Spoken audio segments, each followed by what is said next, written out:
তো আমরা আজকে দুইটা অধ্যায় নিয়ে আলোচনা করবো। গ্যাস ট্রেনটা প্রথমত একটু এ টু জেড আলোচনা করার চেষ্টা করি, তারপরে হচ্ছে আমরা ট্রাস্ট নিয়ে কথা বলবো। আচ্ছা, তো গ্যারের কথা যখনই আমাদের মাথায় আসে তখন আমরা এরকম ছবি মানে মাথায় বেশি ওঠে। তো গ্যারের কথা মনে হইলেই আমরা এরকম ছবি দেখতে পারি, তাই না? গ্যার যখনই আপনার মাথায় আসবে তখনই কিন্তু হচ্ছে আপনার এরকম একটা ছবি আসবে। তো গিয়ার বলতে কি? গিয়ার বলতে হচ্ছে মানে আপনি সহজ ভাষায় বলতে পারেন যে একটা আহ, শক্তি ট্রান্সফার করার বা ব্যাক ট্রান্সফার করার একটা ইকুইপমেন্ট, তাই না? তো আমরা যদি একটু ডেফিনেশনটা দেখি, ডেফিনেশনটা হচ্ছে এরকম যে গিয়ার হলো একটা ঘূর্ণায়মান মেশিনের অংশ বা একটা চাকা। সহজ ভাষায় কাঁটাযুক্ত একটা চাকা, মানে একটা চাকা থাকবে বা একটা কাঁটা থাকবে, ঠিক আছে? তো সেখানে কি থাকবে? নির্দিষ্ট আকারের দাঁত কাটা থাকবে। এবং এই যে দেখেন, এই কথাটা মাথায় রাখেন যে একটা এটি অন্য একটি দাঁতযুক্ত চাকা বা গিয়ারের সাথে যুক্ত হয়ে ঘূর্ণন গতি এবং শক্তি একটা শ্যাফট থেকে আরেকটা শ্যাফটের মধ্যে স্থানান্তর করে থাকে, ঠিক আছে? তাহলে আমরা যদি একটু আবার বলি, তাহলে গিয়ার মানে হচ্ছে একটা চাকা যেখানে অসংখ্য দাঁত কাটা থাকবে, মানে একটা নির্দিষ্ট পরিমাণে দাঁত কাটা থাকবে। তারপরে কি হবে? একটা চাকা আরেকটা চাকার সাথে যুক্ত অবস্থায় তাদের যে গুণন গতিটা আছে এবং তাদের যে শক্তিটা আছে সেটা মূলত একটা শেফট থেকে আরেকটা শেফটে স্থানান্তর করবে। এই হচ্ছে বিষয়টা। আমি সিম্পলি যদি একটু এখানে বিষয়টা বুঝাই দিই, এই যে এই বিষয়টা হচ্ছে শেফট, এই যেটা হচ্ছে শেফট, এই যেটা দেখা যায় তো না, এই যেটা হচ্ছে শেফট, এই যেটা এটাকে শেফট বলে। এই যেটা হচ্ছে শেফট, এই দেখেন এই যে একটা শেফট আছে, এই পাশে শেফট আছে। তো এটা তো লম্বা হইতো আর কি, হ্যাঁ, ধরো এরকম লম্বা হইতো। তো এখানে আরেকটা গিয়ার দেওয়া আছে, তো এরকম দাঁত কাটা আছে। সো তাহলে কি হবে? এখানে আপনি যদি কি করেন, এই গিয়ারের সাথে অন্য একটা গিয়ারকে সংযুক্ত করেন, তাহলে এই শ্যাফটের মাধ্যমে এখানে যে গিয়ারটা আছে এই গিয়ারের মাধ্যমে কি করা হবে? শক্তিটাকে ট্রান্সফার করা হবে। গুণন শক্তি বলেন বা গুণন গতি বলেন, এইগুলো হচ্ছে কি সে ট্রান্সফার করবে জাস্ট একটা শ্যাফট থেকে আরেকটা শ্যাফটের মধ্যে। তো এই ক্ষেত্রে আমরা যদি এই আহ, যে গিয়ার আছে, গিয়ারের কয়েকটা পার্ট একটু দেখি। তো গিয়ারের ক্ষেত্রে এখানে জানেন আপনার একটা হচ্ছে পিনিয়ন আর একটা হচ্ছে র্যাক, ঠিক আছে? আর কোন দিকে সে যাবে সেই বিষয়টা। এর ভিতরে কি থাকে? শ্যাফটের সাথে, মূলত গিয়ারটা শ্যাফটের সাথে সংযুক্ত থাকে। গিয়ারটা বেসিক্যালি হচ্ছে একটা শ্যাফটের সাথে কি থাকবে? সংযুক্ত থাকবে, ঠিক আছে? আচ্ছা, তো মোটামুটি ভাবে আমরা গিয়ার চিনি বা জানি, এটা নিয়ে বেশি আলোচনা করতে চাচ্ছি না। জাস্ট এখান থেকে গিয়ারের ডেফিনেশনটা শিখবেন এবং হচ্ছে গিয়ারের প্রকারভেদ। আমরা গিয়ারকে অনেকগুলো ক্যাটাগরিতে ভাগ করতে পারি, আপনাদের বইয়ে হয়তো অনেকগুলো ক্যাটাগরি দেওয়া আছে, বাট আমি কয়েকটা ক্যাটাগরি নিয়ে একটু কথা বলতে চাই। প্রথমত একদম সহজ সরল যে গিয়ারটা আছে সেটা হচ্ছে স্পার গিয়ার। সেই গিয়ারটার নাম কি বলেন তো? Spare gear. অর্থাৎ সেটা কিরকম থাকবে জানেন? সমান্তরাল শ্যাফটের মধ্য দিয়ে শক্তিটা স্থানান্তর করে। এই যে আপনি এখানে একটা চিত্র দেখতে পাচ্ছেন, এই যে প্রথম যে চিত্রটা, এটাই হচ্ছে মূলত আমাদের স্পার গিয়ারের একটা চিত্র। তো এটা কি করবে? সমান্তরালে সংযুক্ত থাকবে। সাপোজ আমি একটু বলি, মনে করেন এই হচ্ছে আমাদের একটা শ্যাফট, এই হচ্ছে আমাদের একটা শ্যাফট, এখানে একটা গিয়ার যুক্ত আছে, ঠিক আছে? তারপর নিচে এখানে মনে করেন আরেকটা শ্যাফট আছে, এই শ্যাফটের মধ্যে এখানে একটা গিয়ার দেওয়া আছে। তাহলে দেখেন, যখন আপনি এই গিয়ারটাকে ঘুরাবেন বা এই শ্যাফটটা যখন ঘুরবে, তখন এই শ্যাফট থেকে শক্তিটা এই শ্যাফটের মধ্যে এই গিয়ারের মাধ্যমে কি হবে স্যার? ট্রান্সফার হবে। তো এই যে যে এই গিয়ার গুলাকে আমরা কি বলি? স্পার গিয়ার বলি। তাহলে এখানে কি থাকবে? সমান্তরালে শ্যাফট গুলা সংযুক্ত থাকবে এবং সমান্তরালে যে শ্যাফট গুলা থাকবে তাদের মধ্যে শক্তিটা স্থানান্তর করবে। তাহলে এই যেটা হচ্ছে আমাদের স্পার গিয়ার, এই গিয়ারটার নাম কি? Spare gear. তারপরে যদি বলেন, তারপরে যদি বলি হেলিক্যাল গিয়ার। হেলিক্যাল গিয়ার এটাও ঠিক স্পার গিয়ারের মতোই, মানে একদম সিম্পল, ঠিক আছে? বাট এটার দেখেন, এটার দাঁতগুলা কাটা থাকে কিন্তু একদম স্ট্রেট বরাবর, একদম স্ট্রেট। বাট এটার দাঁতগুলা কিন্তু একটু বক্রভাবে থাকে। দাঁতগুলা কেমনে দেখেন? একটু বক্রভাবে কাটা না? এটার দাঁতগুলা কি একদম স্ট্রেট, বাট এটা কিন্তু একটা কৌণিক ভাবে থাকবে। হ্যাঁ, কেমন ভাবে থাকবে? কৌণিক ভাবে। আপনারা অবশ্যই এটা দেখে থাকার কথা। সেটা হচ্ছে কৌণিক ভাবে হেলিক্যাল গিয়ার। এই হেলিক্যাল গিয়ারের মধ্যে যে দাঁতগুলা থাকে এই দাঁতগুলা হচ্ছে একটু কৌণিক অ্যাঙ্গুলার ভাবে কাটা, মানে কাটা থাকে, ঠিক আছে? যেখানে বলা আছে দেখেন, এটা ঠিক সেম স্পার গিয়ারের মতোই, তবে দাঁতগুলো কৌণিক ভাবে কাটা থাকে যা বেশি পরিমাণে লোড নিতে পারে। এখানে একটা সিম্পলি কথা বলি, যদি দেখেন এই কথার মিনিংটা একটু বোঝাই যে সে কেন বেশি লুট নিতে পারবে। সে কেন বেশি লুট নিতে পারবে? নরমালি আপনি ধরেন এখানে একটা গিয়ার চিন্তা করতেছেন, এখানে একটা গিয়ার আছে এরকম, যেটা হচ্ছে আমরা স্পার গিয়ার বলতে পারি, ঠিক আছে? এই স্পার গিয়ারের সাথে ধরেন এখানে আরেকটা গিয়ার ঠিক এইভাবে সংযুক্ত আছে, এইভাবে সংযুক্ত আছে। তো দুইটা গিয়ার স্পার গিয়ার আছে, মানে দুইটা স্পার গিয়ার এখানে এভাবে সংযুক্ত আছে। তাহলে এটা যদি আমাদের ইনপুট গিয়ার হয়, এটা যদি আউটপুট গিয়ার হয়, তাহলে এই গিয়ার থেকে এই গিয়ারের মধ্যে শক্তিটা ট্রান্সফার হচ্ছে, তাই তো বিষয়টা?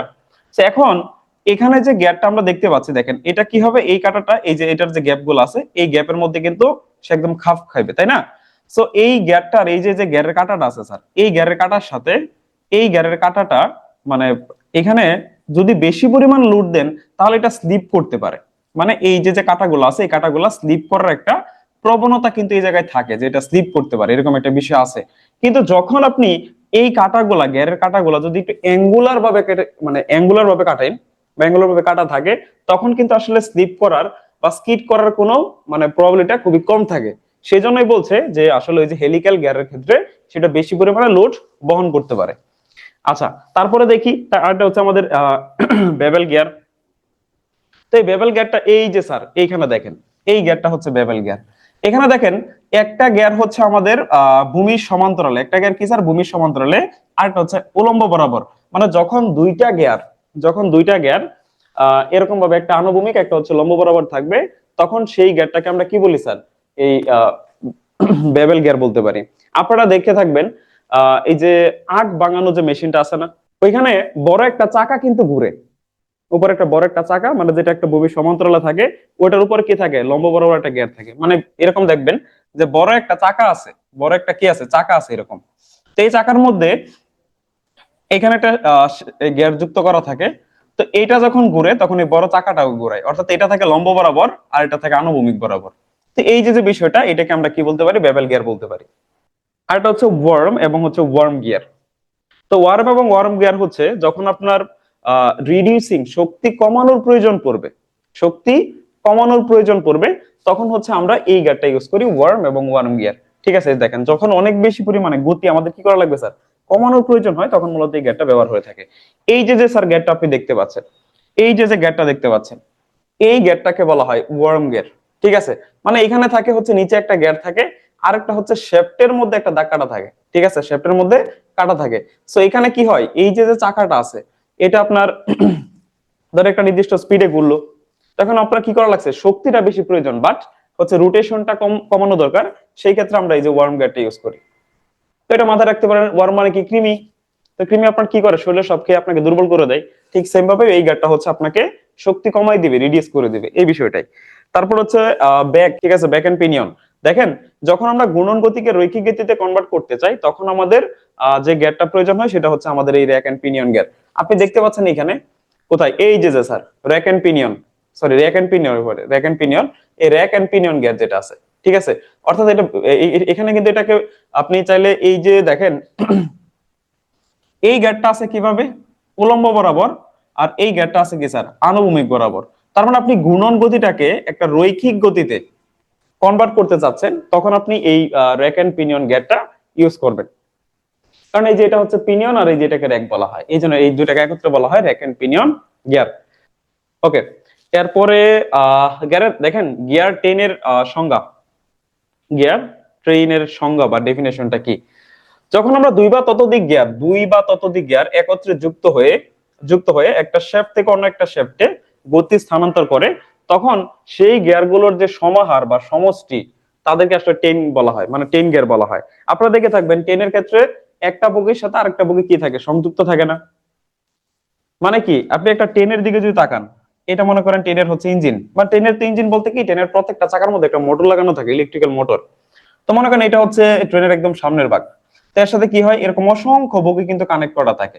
তার মানে কি হচ্ছে দেখেন, অর্থাৎ একাধিক বগি পরস্পরের সাথে সংযুক্ত হয়ে শক্তিটাকে ট্রান্সফার করতেছে বা যাত্রী আপনি পরিবহন করতেছেন। তাহলে ঠিক সেম ভাবেও এই যে যে গিয়ার টেন যেটা বলতেছি, এই গিয়ার গুলাও কি থাকে, একে অপরের সাথে সংযুক্ত থেকে শক্তিটা এক শেফট থেকে আরেকটা শেফটের মধ্যে ট্রান্সফার করা হয়। তাহলে এই যে যতগুলা এই শক্তি ট্রান্সফারের ক্ষেত্রে আপনি যতগুলা কি করতেছেন, গিয়ার ব্যবহার করতেছেন, ওই সকল গিয়ারকে একত্রে বলা হবে আমাদের গিয়ার টেন। একদম সহজ, মানে টেনের মতো একাধিক বগি থাকবে, এখানে একাধিক গিয়ার থাকবে, এই বিষয়টাই, আর কিছু না। ঠিক আছে, এগুলো কিন্তু খুবই ইম্পর্টেন্ট, বেসিক, মানে আপনারা যখন চাকরি ক্ষেত্রে যাবেন এই টার্ম গুলো মাথায় থাকতে হবে, সেই জন্য আমি বোঝাচ্ছি আর কি। তো গিয়ার ট্রেনকে আমরা চার ভাগে ভাগ করতে পারি, একটা হচ্ছে সিম্পল, কম্পাউন্ড, আর একটা হচ্ছে রিভার্টেড গিয়ার ট্রেন, আর একটা হচ্ছে কি এপিসাইক্লিক গিয়ার ট্রেন। এখানে একটা খুব সুন্দর একটা ছবি দেওয়া আছে, এই ছবি দেখলে আপনি বুঝতে পারবেন। দেখেন এখানে তিনটা গিয়ার একসাথে আমরা ইউজ করছি। কয়টা গিয়ার, তিনটা গিয়ার ইউজ করছি। তো এই তিনটা গিয়ার ইউজ করে আমরা কি করছি, শক্তি এ থেকে সি তে ট্রান্সফার করতেছে। তো এই বিষয়টাকে আমরা গিয়ার ট্রেন বলতে পারি। আপনি দেখেন এটাকে যেটা হচ্ছে আপনার ইনপুট গিয়ার, সেটাকে আসলে ড্রাইভার বলা হয়, ঠিক আছে, সেটাকে আমরা কি বলি, ড্রাইভার।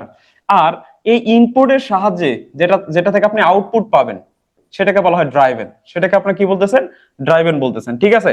আচ্ছা, তো এই ক্ষেত্রে দেখেন আপনি যখন এই গিয়ারটাকে ইনপুট গিয়ারকে যদি রোটেশন করেন, এইভাবে রোটেশন করেন, তাহলে কি হয়েছে, এই গিয়ারটা এইভাবে রোটেশন করতেছেন, যার কারণে কি হবে, এই গিয়ারটা এইভাবে রোটেশন হবে, এবং এই গিয়ারটা রোটেশন এইভাবে হওয়ার ফলে এই গিয়ারটাও কিন্তু এটা যেদিকে রোটেশন হচ্ছে ঠিক সেম তার উল্টো দিকে কিন্তু এটা আবার রোটেশন হবে, তাই না?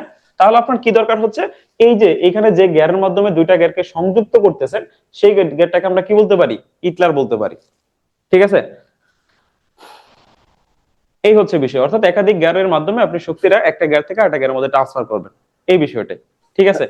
এখানে আমরা অনেকগুলা গিয়ারের প্রকারভেদ দেখতে পাচ্ছি। যেমন দেখেন একটা সিম্পল গিয়ার ট্রেন, একটা সিম্পল গিয়ার ট্রেন এটা কেমন হয়ে থাকে দেখেন। সিম্পল মানে কি একদম সহজ সরল থাকবে। এই যে এখানে আপনি যে ছবিটা দেখতে পাচ্ছেন, এই ছবিটাকে আপনি কি বলতে পারেন, এই ছবিটাকে আপনি কি বলতে পারতেছেন, যে একটা সিম্পল গিয়ার ট্রেন বলতে পারেন। যেমন দেখেন এখানে কি হচ্ছে, এটা হচ্ছে আপনার ইনপুট, এই যে এটা হচ্ছে ইনপুট আর এটা হচ্ছে আউটপুট। তো এখান থেকে আপনি কি করতেছেন দেখেন, এখানে একটা গিয়ার আছে, তার সাথে আবার ছোট একটা, অর্থাৎ একই শ্যাফটের মাধ্যমে আপনি বড় গিয়ার এবং ছোট গিয়ারকে কানেক্ট করছেন, মানে সংযুক্ত করা। তো এখন যার কারণে কি হচ্ছে, শক্তিটা কিন্তু রিডিউস হচ্ছে আপনার, সরি, শক্তি বা টর্কটা রিডিউস হচ্ছে, বাট স্পিডটা গুণনটা কিন্তু বেড়ে যাচ্ছে। কারণ এই যে সরি আমি একটু বুঝাই, এখানে দেখেন এই গিয়ার এবং এটা মূলত তাদের রেশিওর উপর নির্ভর করে, দাঁতের রেশিও, কতগুলো দাঁত আছে এটা রেশিওর উপর ডিপেন্ড করে, তাদের রোটেশন স্পিড, ভেলোসিটি, এই বিষয়গুলো নির্ভর করে। তো এখন এই যে বড় যে গিয়ারটা আপনি দেখতে পাচ্ছেন, এই গিয়ারের সাথে যখন আপনি কি করছেন, ছোট গিয়ার, তার মানে এটা যে স্পিডে ঘুরবে এটা কিন্তু সেম স্পিডে ঘুরবে, বাট এটার থেকে এটা ছোট হওয়ায়, এটার যে দাঁত সংখ্যা, এটা থেকে দাঁত সংখ্যা যদি এটার কম হয়, তখন কিন্তু এটার যে সমপরিমাণ দাঁত আপনি কাটছেন এখানে, এটার সমপরিমাণ এটার মধ্যে কিন্তু আউটপুট পাবেন, ঠিক আছে। এটা সমপরিমাণ আপনি কি পাবেন, আউটপুট পাবেন। দাঁতের সংখ্যা যতই কমাবেন তত দেখবেন আপনার রোটেশন স্পিডটাও কমে গেছে। তারপরে কম্পাউন্ড, তো কম্পাউন্ড মানে কি, যৌগিক বা জটিল, মানে যেখানে অসংখ্য, যেখানে কি থাকবে, অসংখ্য গিয়ার থাকবে। দেখেন এই যে এটা হচ্ছে কি স্যার, আমাদের এখানে একটা গিয়ার আছে, তারপরে এখানে একটা গিয়ার আছে, এখানে আরেকটা গিয়ার আছে, এটা হচ্ছে আপনার আউটপুট গিয়ার, ঠিক আছে। তো দেখেন এটাকে আমি আরো যদি সহজ ভাষায় বলি, যে মোটর সাইকেলের আমাদের যে গিয়ারটা আছে না, মোটর সাইকেলের যে গিয়ারটা, তো মোটর সাইকেলের মধ্যে দেখবেন যে একটা শ্যাফটের মধ্যে এরকম অসংখ্য গিয়ার থাকে। একটা শ্যাফটের মধ্যে যখন একাধিক গিয়ার থাকে তখন সেই গিয়ারগুলোকে একত্রে কম্পাউন্ড গিয়ার বলা হয়। তখন সেটাকে আমরা একত্রে কি বলি স্যার, কম্পাউন্ড গিয়ার বলতে পারি। তাহলে এখানে দেখতে পাচ্ছেন, এই যে দেখেন এটার মধ্যে একসাথে তিনটা গিয়ার আছে, তার মানে এটা হচ্ছে একটা কম্পাউন্ড গিয়ার। সেম ভাবে এই যে এটাও একটা কম্পাউন্ড গিয়ার। এখন এই যে একাধিক কম্পাউন্ড গিয়ার, অর্থাৎ এই যে একটা কম্পাউন্ড গিয়ার, এই যে একটা কম্পাউন্ড গিয়ার, যখন আপনি কি করতেছেন শক্তি ট্রান্সফারের ক্ষেত্রে এরকম একাধিক কম্পাউন্ড গিয়ার যখন পরস্পর সাথে কানেক্ট করবেন এবং কানেক্ট করে যখন শক্তিটাকে ট্রান্সফার করবেন আউটপুটে, তখন সেটাকে আমরা কম্পাউন্ড গিয়ার স্ট্রেন বলতে পারি। মানে সহজ বিষয় হচ্ছে, কম্পাউন্ড গিয়ারের মাধ্যমে যদি কি করেন, শক্তি ট্রান্সফার করেন, সেটাকে কম্পাউন্ড গিয়ার স্ট্রেন বলা হয়, ঠিক আছে। আর এই যে যেটা দেখতে পাচ্ছেন এটা হচ্ছে ইপি সাইক্লিক, মানে কি হবে স্যার, আপনার এই যে যে বিষয়টা আছে, এই যে এটা ধরুন আপনার এইগুলো হচ্ছে ইনপুট গিয়ার, ঠিক আছে, অর্থাৎ এই তিনটা ইনপুট গিয়ারের মাধ্যমে আপনি এই ইনপুটটাকে ঘোরাচ্ছেন। অথবা এই বাইরের যে সার্কেলটা দেখতে পাচ্ছেন, বাইরের যে সার্কেলটা দেখতে পাচ্ছেন, বাইরের যে সার্কেলটা দেখতে পাচ্ছেন, এই সার্কেলটাকে, এই সার্কেলের মাধ্যমে এই ভিতরে তিনটা গিয়ারকে ঘোরাচ্ছেন।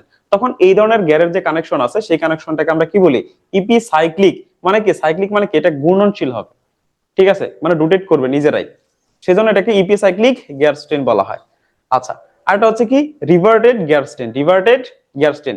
এখানে আপনারা যে পিকচারটা দেখতে পাচ্ছেন, এই পিকচারটাকে আমরা কি বলতে পারি, রিভার্টেড গিয়ার স্ট্রেন। অর্থাৎ এটা কি হবে, একই সাথে সামনের দিকে যাবে আরেকবার পিছন দিকে আসবে। এই যে আপনি এখানে যে জিনিসটা দেখতে পাচ্ছেন, এটাকে আমরা কি বলি, রিভার্টেড গিয়ার ট্রেন।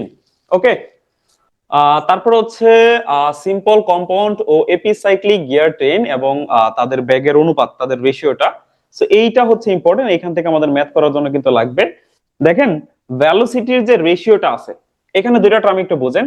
আমরা এন দ্বারা মূলত প্রকাশ করি হচ্ছে গতিকে, মানে কত আরপিএম এ সে ঘুরতেছে, তার গুণন গতিটা প্রতি সেকেন্ডে। দেখেন আরপিএম মানে হচ্ছে রোটেশন পার মিনিট, মানে প্রতি মিনিটে কতবার ঘুরতেছে। প্রতি মিনিটে সে কতটা ঘুরপাক খাচ্ছে, এই বিষয়টাই। আর টি মানে হচ্ছে গিয়ারের দাঁত সংখ্যা, টি মানে কি গিয়ারের দাঁত সংখ্যা। সো এই বিষয়টা একটু বুঝেন, এই দুইটা বিষয় টি আর এন, এই দুইটা বিষয় বুঝলে এই ম্যাথ গুলো পারবেন আপনি। তাহলে দেখেন একটা হচ্ছে সিম্পল গিয়ার ট্রেনের ক্ষেত্রে, তো এই ক্ষেত্রে আমরা কি জানি যে প্রতিটি শ্যাফটে মাত্র একটা করে গিয়ার থাকবে। সিম্পল গিয়ার ট্রেন যেটা, মানে আমরা তো দেখতে পাচ্ছি যদি কি থাকে একটা শ্যাফটের মধ্যে একাধিক যদি কি থাকে গিয়ার থাকে, তখন সেটাকে আমরা কম্পাউন্ড বলতেছি। বাট যখন আমাদের একটা শ্যাফটের মধ্যে একটা গিয়ারই থাকবে, তখন কিন্তু আমরা সেটাকে বলতেছি কি সিম্পল গিয়ার, তাই না? যখন এই সিম্পল গিয়ার গুলো পরস্পরের সাথে কানেক্টেড থাকবে, তখন সেটাই তো হচ্ছে আমাদের সিম্পল গিয়ার ট্রেন। এই যে যখন প্রতিটা শ্যাফটে একটা করে গিয়ার থাকে, তো দেখেন প্রথম গিয়ারটি, প্রথম যে গিয়ার মানে আপনার যে ইনপুট গিয়ারটা আছে যেটা চালাবে, চালাই কে স্যার? গাড়ি কে চালায়? ড্রাইভারে না? আপনি যদি দুইটা গিয়ার পাশাপাশি রাখেন, এ একটা গিয়ার রাখলেন, এ একটা গিয়ার রাখলেন, এখন দেখা যাচ্ছে যদি আমি এটাকে ইনপুট হিসেবে বিবেচনা করি, তাহলে এটা হচ্ছে আমার আউটপুট।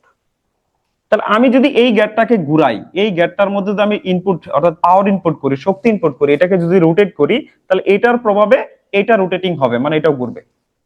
তাহলে আমি যেটাকে ঘুরাচ্ছি বা যে চালাচ্ছে, মানে যে গিয়ারটাকে ঘুরাচ্ছে, সেটা হচ্ছে ড্রাইভার। যেমন ড্রাইভার কি করে? গাড়ি চালায়।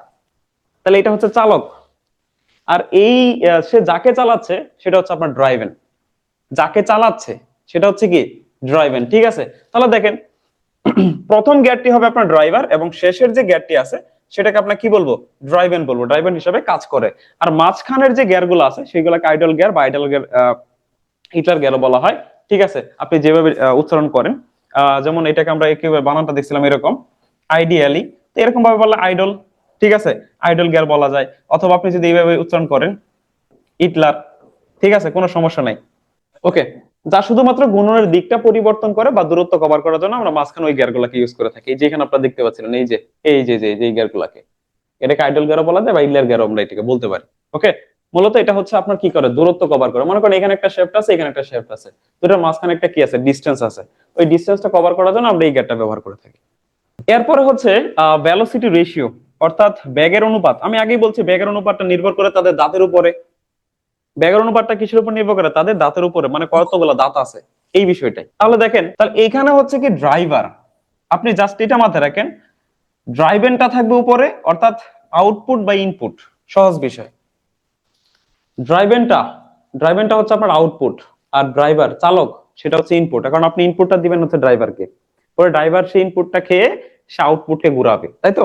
সেজন্য আউটপুটটা হবে উপরে আর ইনপুটটা কোথায় থাকবে? নিচে। তাহলে নং অফ টিটন ড্রাইভেন, অর্থাৎ যে ড্রাইভেন গিয়ারটা আছে আমাদের, সেই ড্রাইভেন গিয়ারে কতগুলো দাঁত আছে সেই দাঁত সংখ্যাকে আমরা উপরে লিখবো। সেটাকে আমরা কি করব স্যার? ড্রাইভার গিয়ারের যে দাঁত সংখ্যা আছে সেটা দ্বারা ভাগ করলে বা রেশিও করলেই আমরা কি পেয়ে যাব? ভেলোসিটি রেশিও পেয়ে যাব। ওকে, একদম সহজ বিষয়। তারপরে আসেন, তাহলে এরপরে দেখেন কম্পাউন্ড গিয়ার ট্রেন। তো কম্পাউন্ডের ক্ষেত্রে আমরা তো জানি কি থাকবে? একটা শ্যাফটের মধ্যে একাধিক গিয়ার থাকবে, এটা তো সহজ বিষয়। সিম্পলের ক্ষেত্রে একটা শ্যাফটে একটা গিয়ারই থাকে। ধরেন এটা একটা শ্যাফট, এটা একটা শ্যাফট বিবেচনা করেন, তাহলে এখানে একটা গিয়ার আছে, এখানে একটা গিয়ার আছে, এখানে একটা গিয়ার আছে, মানে একাধিক গিয়ার আছে এই জায়গায়। তো ওই ধরনের গিয়ারকে আমরা কি বলি? কম্পাউন্ড গিয়ার বলি। বাট যদি এই শ্যাফটের মধ্যে একটা গিয়ারই থাকতো, সেটা আমাদের সিম্পল গিয়ার হইতো। তারা যখন কোন শ্যাফটে একাধিক গিয়ার যুক্ত থাকে, তখন সেটাকে কম্পাউন্ড গিয়ার ট্রেন বলা হয়, বা এরকম যদি কানেকশন দেওয়া থাকে সেটাকে আপনি কম্পাউন্ড গিয়ার ট্রেন বলতে পারবেন। সো এখানে একটা ইন্টারমিডিয়েট শ্যাফটে দুটি গিয়ার থাকে, যার এক হচ্ছে একটা ড্রাইভার আর অন্যটা হচ্ছে ড্রাইভেন হিসেবে কাজ করে। ওই যে প্রথমটা ড্রাইভার, দ্বিতীয়টা হচ্ছে মানে আউটপুট যেটা থেকে পাবেন সেটা হচ্ছে ড্রাইভেন। সো এটা অল্প জায়গায় খুব বেশি স্পিড রিডাকশন, ঠিক আছে? অল্প জায়গার মধ্যে আপনি খুব বেশি পরিমাণে গিয়ার স্পিড রিডাকশন করতে বা গিয়ার রেশিও পেতে মূলত আমরা এটা ব্যবহার করে থাকি। সেক্ষেত্রে আমাদের ভেলোসিটি রেশিওটা বের করার সূত্রটা হচ্ছে এরকম। আমরা তো সবসময় জানি driven by driver, driven by driver, output by input. তাহলে যেহেতু এখানে একাধিক গিয়ার থাকবে, একাধিক গিয়ার থাকবে, তাহলে আপনি কি করবেন? উপরে লিখবেন কোনটা বলেন তো স্যার? N1, এই যে ড্রাইভেনটা। আর একদম সবার যে লাস্টেরটা আছে, ঠিক আছে, একদম যে সবার যে লাস্টেরটা, সেটা হচ্ছে কি আমাদের লাস্টের যে এই এন বলতে আমরা কি বুঝি স্যার? এন বলতে বুঝি আমরা হচ্ছে আরপিএম, ঠিক আছে? আরপিএম এর সাথে এখানে সরাসরি একটা সম্পর্ক আপনারা দেখতে পাচ্ছেন। সেই সম্পর্কটা এখানে দেখানো আছে। এন মানে হচ্ছে আরপিএম, আর হচ্ছে দাঁতের সাথে একটা সম্পর্ক আছে। এই সম্পর্কটা আপনাদের সবচেয়ে বেশি জরুরি, এই সম্পর্কটা আমাদের লাগবেই। তাহলে উপর আমরা কি লিখবো, ড্রাইভেন ডিভাইডেড বাই হচ্ছে ড্রাইভার, অর্থাৎ ড্রাইভেনের দাঁত কয়টা আছে এবং ড্রাইভারের দাঁত কয়টা আছে। সেক্ষেত্রে আপনারা এখানে একটা ইকুয়েশন লিখতে পারেন। ধরেন এখানে কয়টা গিয়ার আছে, 4টা গিয়ার আছে। কয়টা গিয়ার আছে, 4টা গিয়ার। যদি মনে করেন যদি গিয়ার 1 2 3 4 মানে আপনি 4টা গিয়ারকে মার্ক করতেছেন, 4টা গিয়ার আছে এই জায়গায়, সেই ক্ষেত্রে আমাদের সূত্রটা হবে এরকম, n1 n1 divided by n4 is equal to t2 into t4 divided by t1 into t3। ঠিক আছে, এই হচ্ছে সূত্রটা আর কি। যদি 4টা গিয়ার থাকে এইভাবে আপনি করবেন। তারপর হচ্ছে এটা হচ্ছে আমাদের এপিসাইক্লিক গিয়ার স্ট্রেন। আপনাদের বই কি এটা আছে, এপিসাইক্লিক গিয়ার স্ট্রেন? অবশ্যই থাকার কথা। তো এই গিয়ার ট্রেনে একটা গিয়ার অন্য একটা গিয়ার অক্ষের সাপেক্ষে ঘুরে। তো এতে একটা আর্ম বাহু থাকে যা গিয়ারগুলোর কেন্দ্রের সাথে সংযুক্ত থাকে। আমরা যেটা দেখতে পাচ্ছিলাম যে যখন কি হয় স্যার, এপিসাইক্লিকের মধ্যে অনেকগুলা গিয়ার থাকে না, অনেকগুলা গিয়ার কি থাকে, একটা সেন্টার থাকে। ঠিক আছে, ওই সেন্টার একটা গিয়ার থাকে দেখেন। তাহলে এই গিয়ার ট্রেনে কি থাকে, একটা গিয়ার অন্য গিয়ার অক্ষের সাপেক্ষে ঘুরে, একটা গিয়ার অন্য একটা অক্ষের সাপেক্ষে কি করবে, ঘুরবে। আর এতে হচ্ছে কি থাকবে, একটা বাহু থাকবে, আর্ম থাকবে। অর্থাৎ কি থাকে, এতে একটা আর্ম বা বাহু থাকে যা গিয়ারগুলোর কেন্দ্রকে সংযুক্ত করে রাখে, এবং যখন আর্মটি স্থির থাকে তখন এটা সাধারণ যে গিয়ার স্টেন আছে সেটার মতো কাজ করে। কিন্তু যখন আর্মটি নিজেও ঘুরে তখন এটা একটা এপিসাইক্লিক গিয়ার ট্রেনের মতো কাজ করে। সাধারণত আমরা যে সকলে যে ঘড়িতে দেখেন না, ঘড়িতে দেখেন অনেকগুলা গিয়ার দেখতে পারবেন। মিনিটে কাটার জন্য একটা, সেকেন্ডে কাটার জন্য একটা, ঘন্টা কাটার জন্য একটা, তাই না? মানে সবগুলা কিন্তু একটা গিয়ারের সাথে কানেক্টেড। তার মানে একটা গিয়ার যখন ঘুরে তখন ওটার সাথে বাকি যতগুলা গিয়ার আছে সবগুলা কিন্তু রোটেট করে বা ঘুরে। সো এই ধরনের গিয়ারকে কিন্তু আমরা কি বলতেছি, এই এপিসাইক্লিক গিয়ার বলতেছি।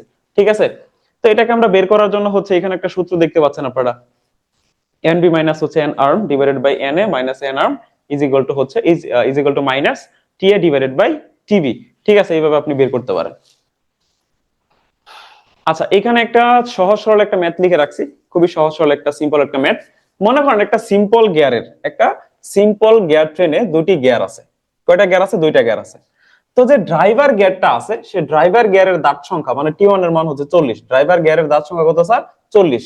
এবং তার স্পিড মানে রোটেশন, যে ড্রাইভার গিয়ারটা ছিল সে ড্রাইভার গিয়ারের রোটেশনটা হচ্ছে 200 আরপিএম।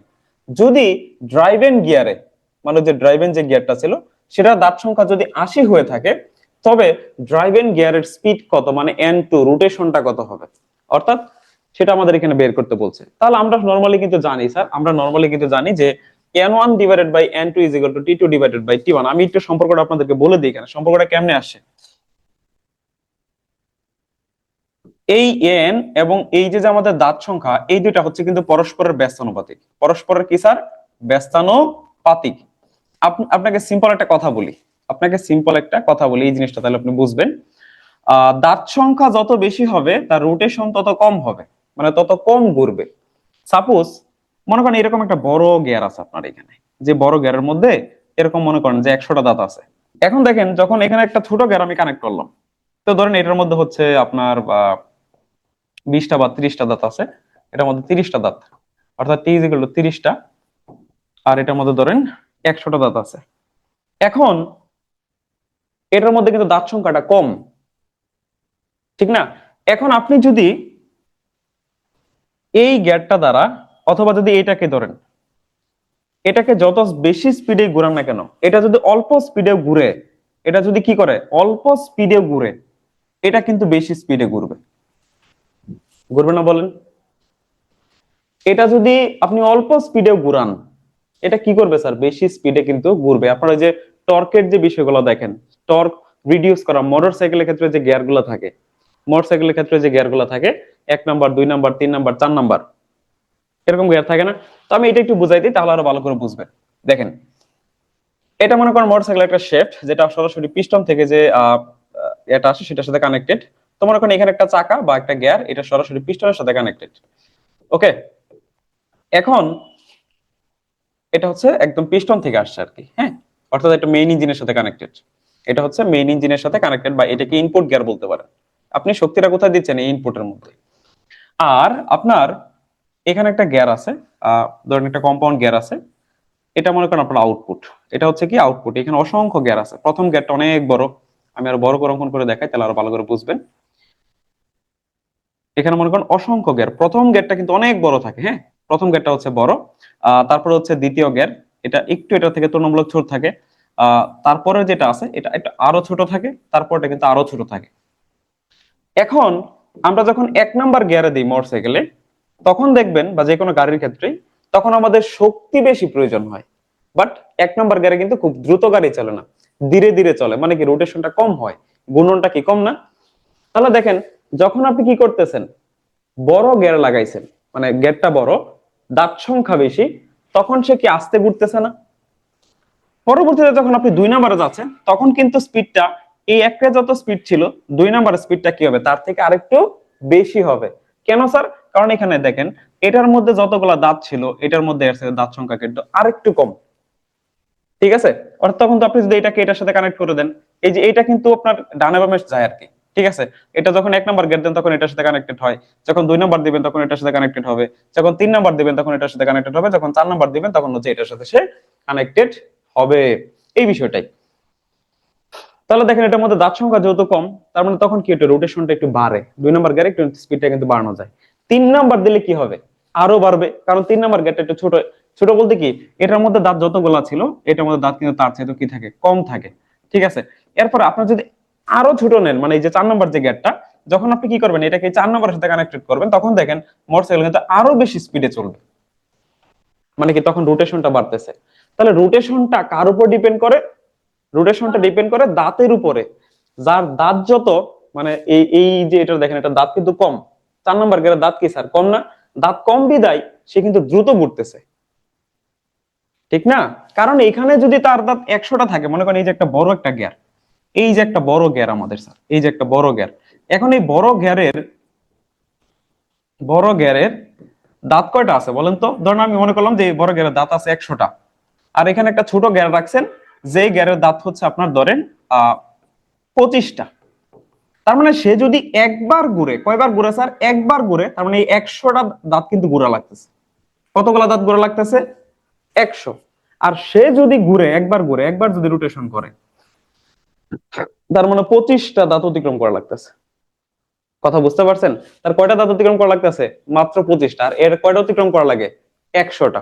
তার মানে এটার একবার ঘুরানো আর এটার 4বার ঘুরানো কিন্তু এক সমান, কারণ এটা 4বার ঘুরলে 100টা দাঁত অতিক্রম করবে, যেহেতু তার 25টা দাঁত আছে, তাহলে 4বার ঘুরলে 100 যাবে, আর এটা একবার ঘুরলে কিন্তু আপনার 100 দাঁত অতিক্রম করবে। তাহলে আমরা এখান থেকে কি বুঝলাম? এখান থেকে আমরা এটাই বুঝলাম যে রোটেশনটা দাঁতের সংখ্যার ঠিক ব্যস্তানুপাতিক। ঠিক আছে? রোটেশনটা কি স্যার? দাঁতের সংখ্যার ঠিক ব্যস্তানুপাতিক। এই জন্যই মনে করেন, এই জন্যই ধরেন যদি তার দাঁত থাকে কয়টা, দাঁত যদি থাকে হচ্ছে আপনার এনটি, মানে N1, ধরেন এখানে দুইটা গ্যাপ চিন্তা করতেছেন, এটার দাঁত হচ্ছে N1 আর এটার দাঁত হচ্ছে N2, সরি, এটার রোটেশন হচ্ছে N1, এটার রোটেশন হচ্ছে N2, এটার দাঁত যদি T1 ধরেন, এটার দাঁত যদি T2 ধরেন, তাহলে এই দুটোর মধ্যে সম্পর্কটা কিভাবে আসে দেখেন একটু। সম্পর্কটা কিভাবে আমরা বের করতে পারি? আমরা কি পড়ছি, যে রোটেশন সংখ্যাটা হচ্ছে দাঁত সংখ্যা ঠিক ব্যস্তানুপাতিক। আপনি যদি সমান চিহ্ন তুলে দেন, সমান চিহ্ন তুলে দেন, একটা ধ্রুবক আনতে হবে, তাহলে হচ্ছে ধ্রুবক এনে দিলে 1/t হবে, এরকম আর কি। হ্যাঁ, তো এখানে যদি আর গুণ করে দেন, তাহলে কি হবে? nt ইজ ইকুয়াল টু কে। তো এটা যদি 1 নম্বর গিয়ারের ক্ষেত্রে চিন্তা করেন, তাহলে n1t1 সমান কে। সেম ভাবে এই গিয়ারের ক্ষেত্রে আপনি পাবেন n2t2 সমান কে। তাহলে যেহেতু সবাই কনস্ট্যান্ট, তাহলে এই দুটাকে সমান বলা যায়। তাহলে বলা গেলে আমরা এরকম করে বলতে পারি n2t2। ঠিক আছে? তাহলে এখান থেকে দেখেন, আপনি চাইলে এভাবে লিখতে পারেন, এই n2 টাকে এই পাশে আনলে নিচে চলে যাবে, তার মানে n1/n2 is equal to t2 divided by t1। এই যে এইভাবে মূলত এই যে এখানে সম্পর্কটা লিখছে।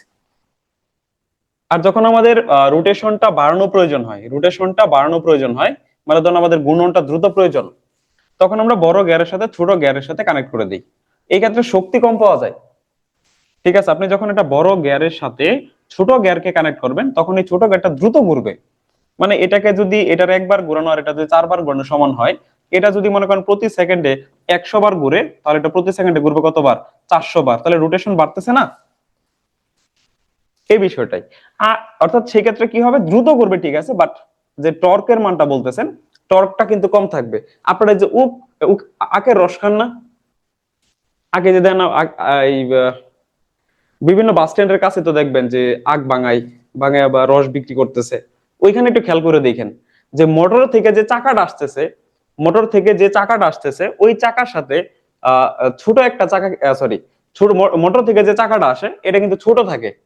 আর যেটা হচ্ছে ওই যে আপনার ঘুরে, যেটার ভিতরে উক দেওয়া হয়, সেটা কিন্তু একটু থাকে, বড় চাকা থাকে, সেটা বড় চাকার সাথে কানেক্টেড থাকে। তার মানেটা কি? তার মানে হচ্ছে যখন আপনি এই ছোট চাকাকে বড় চাকার সাথে কানেক্টেড করবেন, অর্থাৎ এটা যদি ইনপুট গিয়ার হিসেবে বিবেচনা করেন, এটা যদি আপনার আউটপুট গিয়ার হয়, সেই ক্ষেত্রে এটা হয়তো দ্রুত ঘুরবে, বাট এটা ঘুরবে আস্তে আস্তে।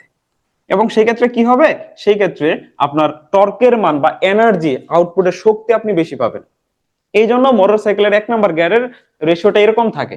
ঠিক আছে, মানে আপনার যে ইনপুট পাওয়ারটা থাকে সেটা ছোট থাকে, আউটপুটটা বড় থাকে। কারণ প্রথম গিয়ারে আমার স্পিড দরকার নাই, আমার শক্তি দরকার, ঠিক না? তো শক্তি বেশি দরকার বিদায় আমাদের এই যে বড় গিয়ারের সাথে কিন্তু কানেক্ট করা থাকে। এটা দ্রুত ঘুরতেছে ঠিক আছে, বাট আমার আউটপুট আসতেছে কম, বাট আমি শক্তি পাচ্ছি বেশি। বাট 4 নম্বর গিয়ারের ক্ষেত্রে আমার শক্তি প্রয়োজন নাই, আমার স্পিডটা প্রয়োজন। সেক্ষেত্রে কি হয়? সেক্ষেত্রে আমার যে 4 নম্বর গিয়ারটা থাকে সেটা থাকে ছোট। ঠিক আছে, অর্থাৎ এটার তুলনায় দেখবেন এই 4 নম্বর গিয়ারটা ছোট থাকবে। সেক্ষেত্রে আমার টর্কটা কম আসবে, বাট স্পিডটা বেশি হবে, এই বিষয়টা আর কি। এখন আপনি জাস্ট সূত্র তো জানেনই, সূত্র তো এখানে লিখে দিলাম, সূত্র তো এখানে কি করলাম, লিখে দিলাম। অর্থাৎ N1 বাই N2 সমান কি পাইছি আমরা, T2 ডিভাইডেড বাই T1। এখান থেকে আমার কার মান বের করতে হবে, ড্রাইভিং গিয়ারের স্পিড সংখ্যা মানে N2। তাহলে N2 টা আপনি এই পাশে রাখেন, এই N1 টা এই পাশে আছে উপরে, এই পাশে গেলে কোথায় যাবে বলেন তো স্যার? আচ্ছা, এটা এটা উল্টাই দিই, উল্টাই দিলে আমাদের জন্য সহজ হবে। N2 টা উপরে নেন, N1 টাও নিচে আনেন, আর এই পাশে উল্টাই দেন, তাহলে T1 বাই T2 এরকম হয়ে যাবে। এখন আপনি এই N1 টাকে ওই পাশে পাঠিয়ে দেন, তাহলে ওই পাশে কি হবে, গুণ হয়ে যাবে, যেহেতু এই পাশে নিচে আছে। তাহলে T1 divided by T2 into হচ্ছে N1। সো কত আসতেছে আমাদের? এখন মান বসাই দেন। T1 এর মান দেওয়া আছে দেখেন 40, N1 এর মান কত দেওয়া আছে 200, দাঁত হচ্ছে 200। আর T2 এর মান কত দেওয়া আছে স্যার 80। তাহলে এটা দিয়ে এটাকে কাটলে কত হবে স্যার? এটা দিয়ে এটা কাটলে হবে 2, 2 দিয়ে এটা কাটেন হবে হচ্ছে 100। তার মানে আমরা এখানে বুঝতে পারতেছি যে আমাদের N2 হচ্ছে 100 আরপিএম এ ঘুরবে, মানে প্রতি মিনিটে কয়বার করে ঘুরবে, 100। দেখেন এখানে কেন এরকম হয়েছে, T1 এ দাঁত কতগুলো ছিল, মানে প্রথম গিয়ারের দাঁত হয়েছে 40টা, আর দ্বিতীয় গিয়ারের দাঁত কয়টা স্যার 80টা। তাহলে দাঁত যখন আপনি দ্বিগুণ বানাই ফেলছেন, তখন প্রথম গিয়ারটা কিন্তু ঘুরতেছিল 200 আরপিএম এ, এবং দ্বিতীয় যে গিয়ারটা আছে এটা ঘুরতেছে কত, 100 আরপিএম। আপনি মাত্রই পাইলেন আনসারটা। তাহলে দেখেন দাঁত সংখ্যা যখন বাড়াই দিছেন, রোটেশন সংখ্যাটা কিন্তু কমতেছে। আমি এই কারণে বলছি এই দুটোর মধ্যে সম্পর্কটা হচ্ছে কি, ব্যস্তানুপাতিক। আমি আশা করি তাহলে আপনাদের এই যে যে গিয়ারের যে রোটেশন বিষয়গুলো আছে, মানে গিয়ার বিষয়ক এ টু জেড আইডিয়াটা ক্লিয়ার আপনাদের। একটা ম্যাথ করাই দিই, খুবই সহজ, যৌগিক গিয়ারের একটা ম্যাথ। দেখেন যৌগিক গিয়ারের একটা ম্যাথের মধ্যে বলা আছে যে একটা যৌগিক গিয়ার ট্রেনের 1 2 3 4 5 6 মানে 6টা গিয়ার লাগানো আছে। তো এই 6টা গিয়ারের দাঁত সংখ্যা হচ্ছে 80, 40, 50, 25, 30, 12। 1 নং গিয়ার প্রতি মিনিটে যদি 40 বার ঘুরে, তাহলে লাস্টের যে গিয়ারটা আছে এটার আরপিএমটা কত, এটা আরপিএমটা কত? আমি একটু সিম্পলি বুঝাই দিই। সাপোজ মনে করেন এখানে 6টা গিয়ার আছে, কম্পাউন্ড মানে কম্পাউন্ড গিয়ার আর কি। সো 6টা গিয়ার আছে, আমি 6টা গিয়ার সিম্পলি বলতেছি। এটা ধরেন 1 নম্বর গিয়ার, এটা ধরেন 2 নম্বর, এটা 3, এটা 4, এটা 5, এটা 6, এরকম 6টা গিয়ার আছে। 2 3 4 5 6। এটার দাঁত সংখ্যা, এটার দাঁত সংখ্যাটা হচ্ছে আপনার 80। এবং এই 2 নম্বর যেটা ছিল সেটার দাঁত সংখ্যা হচ্ছে আমাদের 40। 3 নম্বরের দাঁত সংখ্যা হচ্ছে 50। 4 নম্বরের দাঁত সংখ্যা হচ্ছে কত স্যার? 4 নম্বরের দাঁত সংখ্যা হচ্ছে কত, 25। এবং 6 নম্বরের ওটা কি আরো আছে না, হ্যাঁ 5 নম্বর হচ্ছে কত, 30। এবং 6 নম্বর হচ্ছে স্যার 12টা দাঁত সংখ্যা আছে। এইটুকু বুঝছেন তো নাকি স্যার? এই যে মানে মানগুলা লিখবেন, ওইখানে লিখাই আছে দাগের মধ্যে। এটা আপনাদের প্রথমেই দেখেন ইমেজটা আছে যে একটা কম্পাউন্ড হুইলের গিয়ার 1 2 3 4 5 6 এরকম দাঁতের সংখ্যা যতরকম এদের মধ্যে দেওয়া আছে। এখন বলছে এই যে যে আমাদের ইনপুট গিয়ারটা আছে, এই ইনপুট গিয়ারের আমাদের যদি রোটেশনটা যদি হয় 40 আরপিএম, তাহলে এই যে যে আমাদের লাস্টের যে গিয়ারটা আছে, একদম যে লাস্টের যে গিয়ারটা আছে, এই লাস্টের গিয়ারের রোটেশনটা কত, এটাই বলছে। হ্যাঁ, যদি 1 নং গিয়ারের গিয়ারটা প্রতি মিনিটে 40 বার ঘুরে, তাহলে 6 নম্বর গিয়ারের গতিটা কত, সেটা কত স্পিডে ঘুরবে, আপনাকে এটাই বের করতে বলছে। তো এই যে কম্পাউন্ড যে গিয়ার গুলো আছে, এই কম্পাউন্ড গিয়ারের ক্ষেত্রে আমরা একটা সমীকরণ দেখছিলাম, মনে আছে স্যার? একটু দেখেন তো, দেখেন আমি একটু দেখাই, এখানে কোথায় জানি দেখাইছিলাম আপনাদেরকে, এটা না, এই যে এইখানে একটু খেয়াল করে দেখেন, জাস্ট এটা এটা একটু বুঝেন যে এখানে 4টা গিয়ার ছিল, কয়টা গিয়ার ছিল স্যার? 4টা গিয়ার। কয়টা গিয়ার? 4টা গিয়ার ছিল এই জায়গায়। কয়টা গিয়ার স্যার? 4টা গিয়ার। কিভাবে লিখছেন দেখেন, উপরে লিখছেন N1 মানে প্রথম গিয়ার, উপরে কি লিখছেন? প্রথম গিয়ার। আর নিচে কি লিখছেন স্যার? 4 নাম্বার মানে সবার লাস্টে যেটা আছে সেটা লিখছেন। তাহলে উপরে লিখছেন প্রথম গিয়ারের রোটেশন, আর নিচে লিখছেন কি? সবার লাস্টে, মানে হচ্ছে ইনপুট ডিভাইডেড বাই আউটপুট। বা আপনি উল্টা করে বলতে পারতেন যে আউটপুট বাই ইনপুট, কোনো সমস্যা নেই। বাট সম্পর্কটা হচ্ছে এই জায়গায় যে এটা হচ্ছে আমাদের ইনপুট, এটা হচ্ছে আমাদের আউটপুট। আর এখানে দেখেন উপরে গুলো কি করছেন, উপরে এখানে লিখছেন 2, এখানে লিখছেন 4, এখানে লিখছেন 1, এখানে লিখছেন 3। তাহলে এটাই হচ্ছে ফ্যাক্ট, এটা মাথায় রাখেন। তাহলে উপরে লিখবো কি গুলো বলেন তো স্যার আমরা? জোর। আর নিচে কি লিখবো? এখন দেখেন, আমি যদি, আপনি যে যে বলতেছেন আপনার বইয়ের মধ্যে এটা উল্টা দেওয়া আছে, কোনো সমস্যা নাই। দেখেন এই জায়গায় যদি উল্টাই দেন, এই জায়গায় কি উল্টা যাবে না? তাহলে N1 কোথায় যাবে? নিচে, N4 দেবেন উপরে। তাহলে আপনি দেখেন আপনার বইয়ের মধ্যে এটাও দেওয়া আছে যে নিচে দেওয়া আছে ইনপুট, উপরে দেওয়া আছে আউটপুট। তো আপনি যেভাবেই পারেন মাথায় রাখেন, কোনো সমস্যা না, আপনি যেভাবে পারেন। তাহলে আপনি যেভাবে পারেন যে ইনপুট বাই আউটপুট অথবা আউটপুট বাই ইনপুট, যদি এখানে পরিবর্তন করেন এখানে পরিবর্তন হবে, সেটা আপনার খুশি, আপনি যেভাবে মাথায় রাখতে পারেন। তা আমি মনে করি এটা সবচেয়ে সহজ ফর্মুলা, যে ইনপুট বাই আউটপুট, উপরে জোর নিচে বেজোর। জোর ভালো মানুষ সেজন্য তার উপরে, আর বেজোর হচ্ছে খারাপ মানুষ, তারা নিচে ফেলাইতে দিয়েছেন। ঠিক আছে? তাহলে প্রথমে প্রথমে আমরা কি দেই? ইনপুট দেই, পরে কি দেই? আউটপুট। প্রথমে দেই ইনপুট, তারপরে কি পাই? আউটপুট দেই। তাহলে প্রথম যেহেতু ইনপুট দেই, তাহলে ইনপুটটা উপরে, আর আমরা কি পাই? আউটপুট পাই। পাই কখন? সবার শেষে, শেষে মানে নিচে দিয়ে দিলাম তারে। ঠিক আছে? আর এখানে আমরা কিভাবে মাথায় রাখতে পারি যে জোর হচ্ছে ভালো মানুষ, এই জন্য তারা সবার উপরে দিয়ে দিয়েছেন বা সামনে দিয়ে দিয়েছেন, আর বিজোর হচ্ছে খারাপ মানুষ, এই জন্য তারা নিচে রেখে দিয়েছেন। তো এইভাবে আপনি মাথায় রাখতে পারেন। ঠিক আছে? এখানে ভুল করেন না কিন্তু। এই যে এখন আপনি এখানে ম্যাথ করেন, এখন আপনি এখানে ম্যাথটা সলভ করেন, তাহলে একদম সোজা। এটা হচ্ছে কিন্তু আপনার ইনপুট 1 নাম্বার, এটা হচ্ছে ইনপুট গিয়ার, এটা হচ্ছে ইনপুট। আর 6 নাম্বার যেটা ছিল সেটা হচ্ছে কি আপনার আউটপুট। তাহলে এখন আপনারা বলবেন আমি সূত্রটা কিভাবে লিখবো বলেন? ইনপুট থাকে সবার প্রথমত, তাহলে এই যে স্যার আমার ইনপুট, আর নিচে কি লিখতেছি স্যার আমরা? আউটপুট, মানে 6 নাম্বারটা। আচ্ছা, আউটপুট বলতে কিন্তু সবার লাস্টেরটা, আর মাঝখানে লিখেন আউটপুট মানে সবার লাস্টেরটা। আর উপরে কি থাকবে স্যার? জোর হচ্ছে ভালো মানুষ। তাহলে জোর কে কে আছে? 2, 4, 6। আর নিচে কি হবে? বিজোড় গুলো, অর্থাৎ 1, 3, 5। এই তো স্যার, এই হয়ে গেছে। এখন দেখেন ইনপুট গিয়ার, এখন আপনি এটা উল্টাই দিতে পারেন, উল্টাই দেন। তাহলে উল্টাই দিলে আমাদের কি হবে? N6 ডিভাইডেড বাই N1, আর নিচের গুলো উল্টে যাবে, অর্থাৎ T1, T3, T5। আর নিচে হচ্ছে T2, T4, T6। আপনাদের বইয়ে হচ্ছে এই যে এটা লেখা আছে, আপনাদের বইয়ে লেখা আছে যেটা।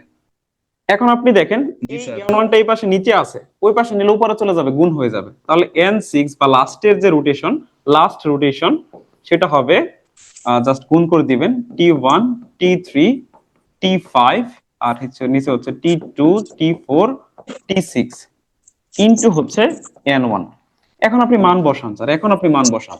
কত কত আছে আমাদের এই জায়গায় দেখি আমরা, ওই যে এখানে লেখা আছে দেখেন, T1 হচ্ছে 80, T1 হচ্ছে কত? 80, T3 হচ্ছে 50, T5 হচ্ছে 30, আর নিচে হচ্ছে 40, T4 হচ্ছে 25, 12, আর N1 টা হচ্ছে 40, কারণ ওই যে রোটেশনটা লিখে দিয়েছি, 40 রোটেশনে ঘুরতেছে। তাহলে এই 40 আর এই 40 কাটা দেন, এটা এটা কাটলে থাকবে 2, আর কি কাটা যায়? 3 দিয়ে কাটেন, এখানে হবে 10, এখানে হবে 4, আর 4 দিয়ে 80 কাটলে হবে 20। দেখেন তো কত আসে? 200, 400, তাই না? 400 আরপিএম। কোন তো কেন আপনার 400 আরপিএম আসছে? কারণটা কি দেখেন, সবার নিচে যেটা ছিল ওই যে আউটপুট, আউটপুটের কি গিয়ার সংখ্যা বা দাগ সংখ্যা সবচেয়ে ছোট, এটার থেকে দেখছেন এটা হচ্ছিল 80টা, আর এটা ছিল কত? 12টা। ঠিক আছে? আচ্ছা দেখেন, এই সেম নিয়মের মধ্যে আরেকটা ডাক লিখতেছে, দেখেন আপনারা এই ডাকটা একটু যদি পারেন, আমি আরেকটা নিয়মের বলতেছি। দেখেন যদি এরকম থাকে আর কি, ডাকটা সর্বশেষ 2010 সালে আসে, সেটা হচ্ছে এরকম যে কোন যৌগিক গিয়ার পদ্ধতিতে চালক গিয়ারের দাঁত সংখ্যা, চালক গিয়ারের দাঁত সংখ্যা হচ্ছে আপনার এরকম, চালক গিয়ারের দাঁত সংখ্যা হচ্ছে 24, 24, 30 আর হচ্ছে 28। এবং চালিত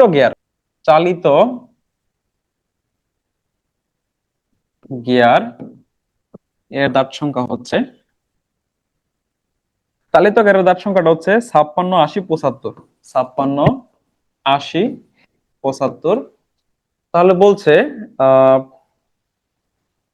প্রথমে স্থাপিত চালক গিয়ারটি যদি 2000 আরপিএম এ ঘুরে, 2000 আরপিএম এ ঘুরে আরপিএম বিশিষ্ট মোটর সেটা যুক্ত করলে শেষে চালিত গিয়ারের গুণন গতি কত হবে। মানে এই যে চালক গিয়ারটাকে অর্থাৎ ইনপুট গিয়ারকে এখানে কি বলছে ভালো করে দেখেন। প্রথমে স্থাপিত চালক গিয়ারটি, প্রথমে স্থাপিত, ডাক লিখতে সময় চলে যায়, প্রথমে স্থাপিত চালক গিয়ারটি 2000 আরপিএম, 2000 আরপিএম এর একটা মোটরের সাথে কানেক্ট করছে। আরপিএম এর একটি মোটর এর সাথে সংযুক্ত করলে, সংযুক্ত করলে চালিত গিয়ারের আরপিএম কত হবে। চালিত গিয়ার এর আরপিএম কত হবে,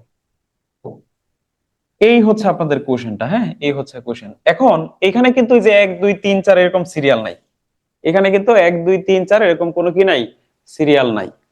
কিন্তু আমরা তো একটা ফর্মুলা পড়ছি, কি ফর্মুলা পড়ছি স্যার একটু বলেন তো। এখানে আমরা সহজ করে দিয়েছি আমাদের জন্য। আপনাদের মনে থাকার কথা যে দেখেন আমরা যে পড়ছিলাম, কোথায় জানি পড়ছিলাম, এই যে স্যার এইটার মধ্যে একটু লক্ষ্য করে থাকেন, এই যে এইখানে এইটার মধ্যে একটু লক্ষ্য করে থাকেন, এইখানে একটু লক্ষ্য করে থাকেন যে N1 উপরে কি লিখি স্যার আমরা সবসময় ইনপুট, আর নিচে কি লিখি স্যার সবসময় আমরা আউটপুট। আর উপরে কি লেখা থাকে স্যার, ড্রাইভেন। ড্রাইভেন মানে কি, চালিত। আর ড্রাইভার মানে কি, যে চালক, যে চালায়। গাড়ি চালায় কে, ড্রাইভার, ঠিক আছে। আর এই যে ড্রাইভার যে চালায়, কাকে চালায় স্যার, গাড়িকে চালায়। তাহলে আপনি মনে রাখতে পারেন গাড়িটা হচ্ছে ড্রাইভেন আর ড্রাইভার হচ্ছে চালক। তাহলে উপরে লিখি আমরা ড্রাইভেন আর নিচে লিখি কি বলেন তো, ড্রাইভার। এই বিষয়টা আর কি। উপরে লিখবো আমরা চালিত গিয়ার, চালিত গিয়ারের দাঁতগুলো, আর নিচে লিখবো হচ্ছে চালক গিয়ারের দাঁতগুলো। এইটাই তো ইকুয়েশন ছিল আমাদের। আর এখানে ইনপুট বাই আউটপুট, এই ফর্মুলাটা অ্যাপ্লাই করে আপনি করতে পারবেন এটা, এই ফর্মুলা অ্যাপ্লাই করি। তাহলে নরমালি আমরা যে সূত্রটা জানতেছি, উপরে হচ্ছে আমাদের ইনপুট, ঠিক আছে, নিচে হচ্ছে আমাদের আউটপুট, নিচে হচ্ছে আমাদের আউটপুট সমান সমান। আর উপরে আমরা কি লিখবো বলছিলাম স্যার, ড্রাইভেন গিয়ারের দাঁত সংখ্যা, ড্রাইভেন। আর নিচেটা আমরা কি লিখবো, ড্রাইভার গিয়ারের যে দাঁত সংখ্যা আছে সেইগুলো। জাস্ট এইটা মাথায় রাখেন, জাস্ট এইটা মাথায় রাখেন, দ্যাটস এনাফ, আর কিছু লাগবে না। জাস্ট এইটা মাথায় রাখেন, জাস্ট এইটুকুই। তাহলে এখানে খেয়াল করে থাকেন আমাদের ইনপুট গিয়ার গুলা কি কি। এই যে দেখেন এইগুলা কি স্যার, এইগুলা কি বলেন তো। এই যে যে দাঁতগুলো দেওয়া আছে এগুলো কিন্তু চালক গিয়ারের দাঁত, এই যে এইগুলো হচ্ছে চালক গিয়ারের দাঁত সংখ্যা। তাহলে আমরা চালক গিয়ারের দাঁত সংখ্যা, চালক গিয়ার,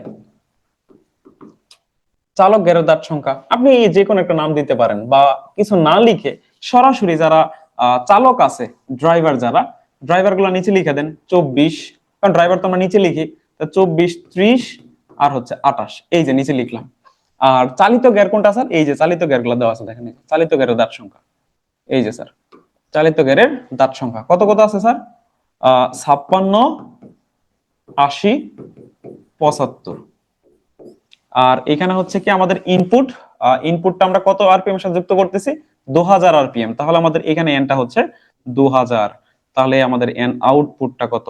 এরপর আপনি উল্টাই দিলেন, 2000 ওই পাশে নিয়ে গেলেন, তারপর আপনি এখান থেকে এন আউটপুট মানে আউটপুটের মানটা পাবেন। আপনাদের বইয়ের মধ্যে কিন্তু উল্টো উল্টা করে লেখা আছে, মানে এটা উল্টা করে লিখছে, আমি একটু এভাবে লিখছি আর কি, তো সমস্যা নাই। তারা উপরে লিখছে ড্রাইভার, নিচে লিখছে ড্রাইভার, এইটা কিন্তু উল্টাই দিয়েছে। মানে আমি যেটা উল্টাই দিয়ে পরে যে কাজ করছি তার আগে এটা লিখে দিছি।